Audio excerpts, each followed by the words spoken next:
I mean, the introduction of yourself, nobody can do better than yourself. We had many customer engagements together, and it's always a great pleasure to have you speaking and talking and planning and working with me. So please, Constance, stage is yours. Oh, thank you, Ragnar. I'm happy to be here today. Okay, so today we will speak about what it takes and how to interact effectively with your customers in today's mobile world. So first of all, as Ragnar mentioned, let me just tell you very quickly who we are, customer experience advisors at SAP. We are a small team created 2 years ago by SAP to help SAP's clients define and realize their customer centricity transformation. So we are past business executives, expert in our industries, and we engage with our clients on their business opportunities.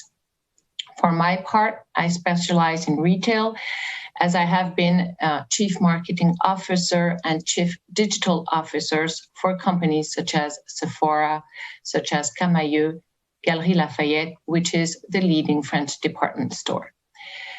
We CXAs at SAP have defined certain methods to accompany companies like yours for like doing customer journeys or digital maturity assessment. All of them are tailored to the customer's needs to create the outcomes that you are looking for.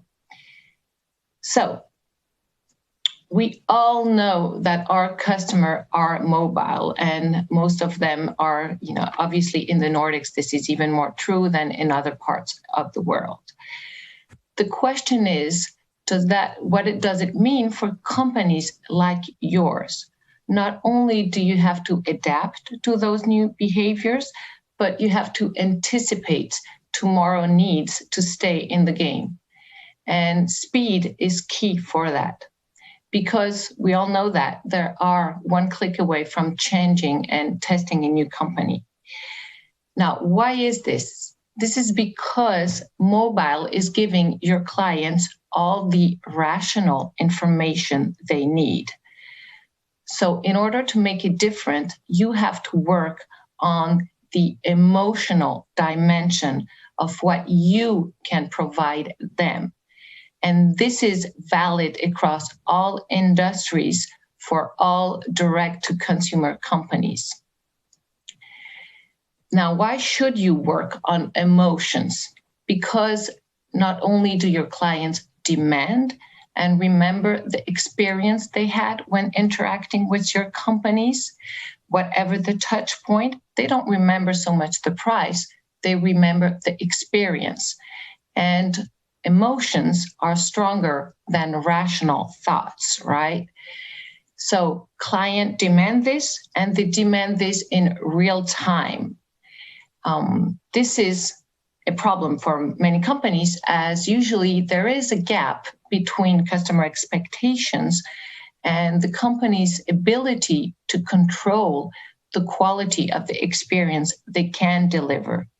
They cannot today centralize and leverage data from all the different channels, not only transactional data, but also interactive data, customer satisfaction data, non-structured data on what the customer wants in order to exploit, to create that better experience. If you don't know in a store what the customer has been browsing online, how can you engage with him effectively and make him a satisfied and customer? Not only is this mandatory for clients, but it is in companies' interest as it pays. When you do deliver this seamless experience they're asking for, your customer increase their spending at your company.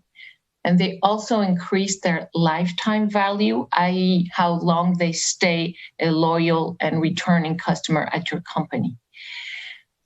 This is what I have personally seen in all my past experience at Sephora, Camaïeu, and Galeries Lafayette. I even had higher increase numbers when customers became an omni-channel customer. And this is done because you increase your customers' spending, share of wallet spending at your company, because you have increased their top of mind and they go to your company, whatever the channel to purchase goods that you can sell. I like to see the relation and the dialogue with the customer as a Maslow pyramid. A brand should focus on being able to, first of all, deliver today's standard of a good customer experience, making it a consistent reality across all touch points for existing customers. An example of this is Carrefour. Carrefour is the leading French retailer, grocery retailer. They decided that customer satisfaction was mandatory in order to have a loyal customer in a very price competitive segment. And they are using it to change the company internally. If you go on their website, you can see and access all of the C-level emails, and you can write to them about a bad experience. I tested it and it was very efficient. The next step is to increase your brand's difference in customers' or prospects' mind. This is done by creating many different occasions to interact with your brand, not only transactional occasions, but also interactions. An example of this is the one-stop shop approach that brands are adopting more and more. Two examples are bestbuy.com and darty.com. They are both electronic good retailers.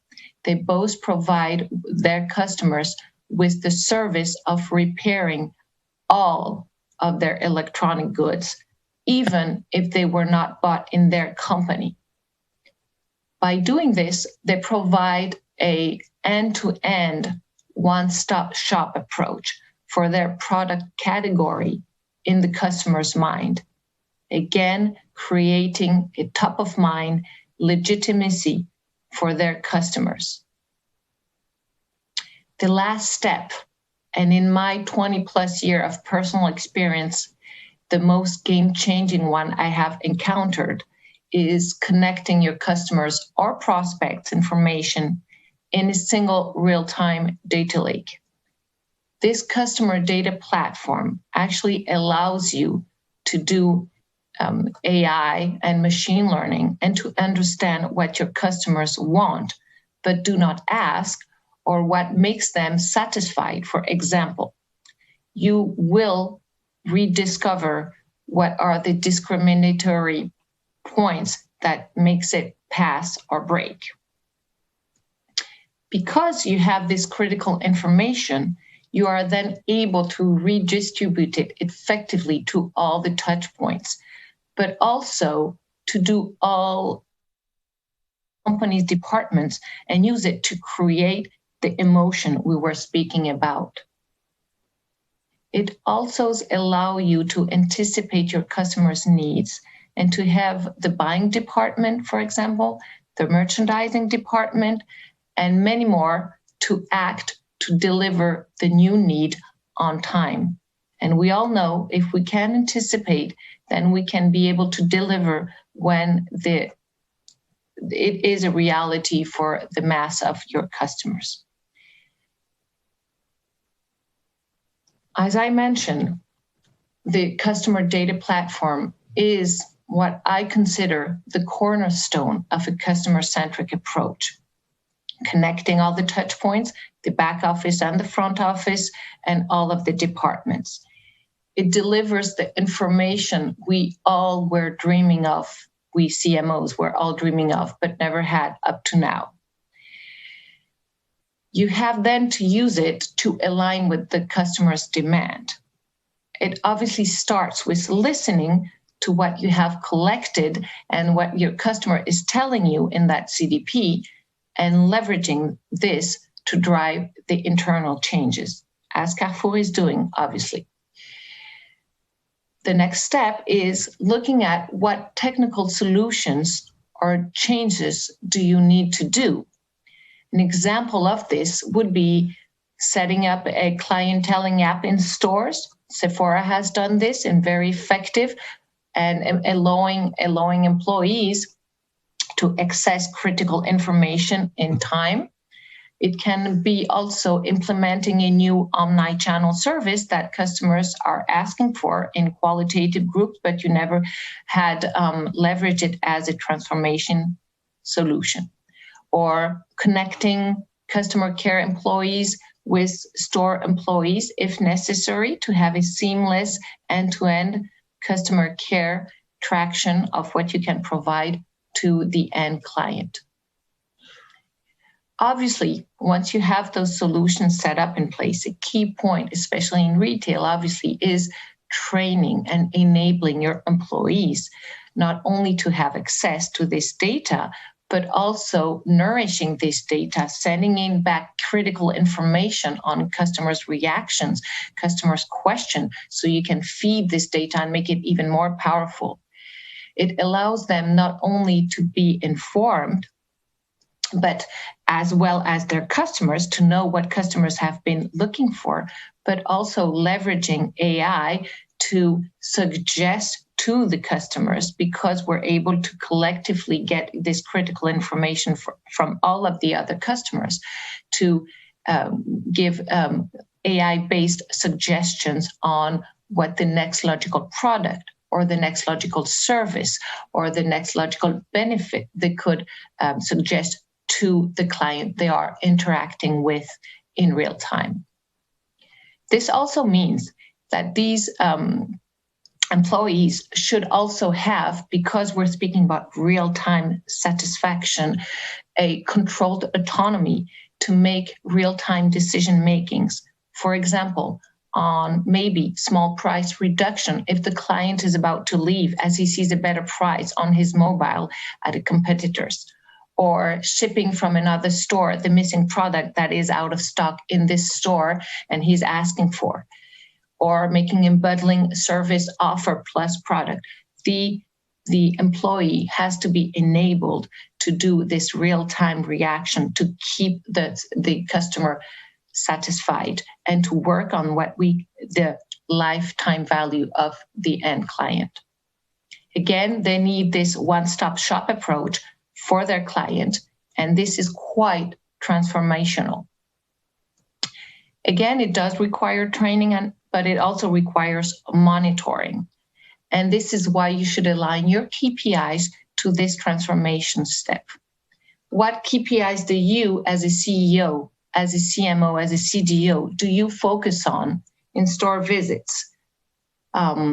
Is your first question about customer satisfaction, about main insatisfaction topic?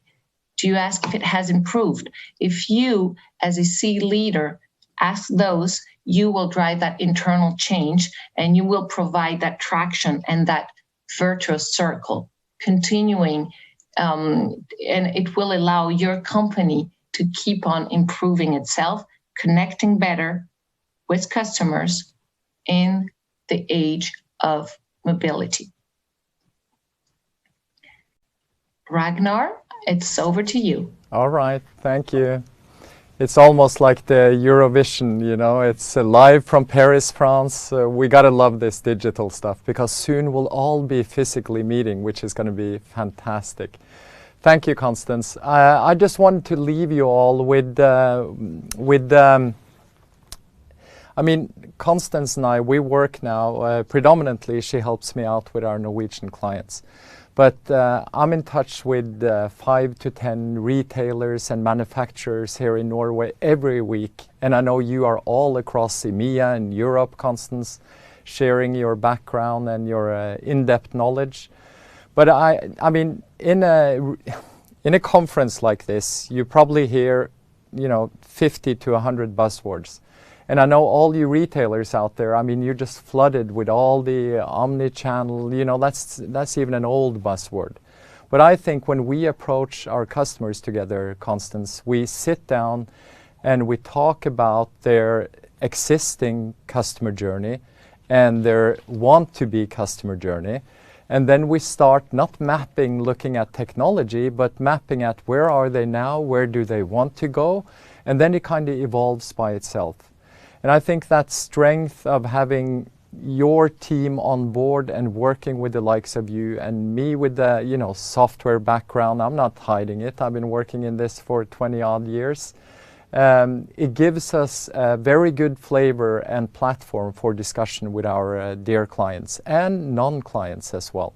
So that's my pitch to you guys. If you want to reach out, I mean, grab a hold of me or anyone at the SAP organization, and we have these type of talks. What I'm showing here is the DNA of the CEO at SAP. No, but it could be. It's the DNA of our CX offering. And of course, we're not even going to touch a bit on this today because we're already a couple of minutes late. But I just wanted to point out, keep an eye on the left side of that slide. If you as a consumer, me as a consumer, any one of us, if we have a bad experience Googling a brand or going in, checking out, and oh, I want to go a little bit deeper, well, you know, what's the price on that? And you get stopped by all the GDPR or hassle of logging on, or existing customers, they don't recognize you, that's the customer data platform, you'll go away and you most likely never come back. So I mean, that's how critical the whole life cycle of our digital shopping experience has become. So thank you, Constance, and thank Anders and Hans Petter and everyone. I will leave the word back to the host here and slide out. Thank you. Merci beaucoup.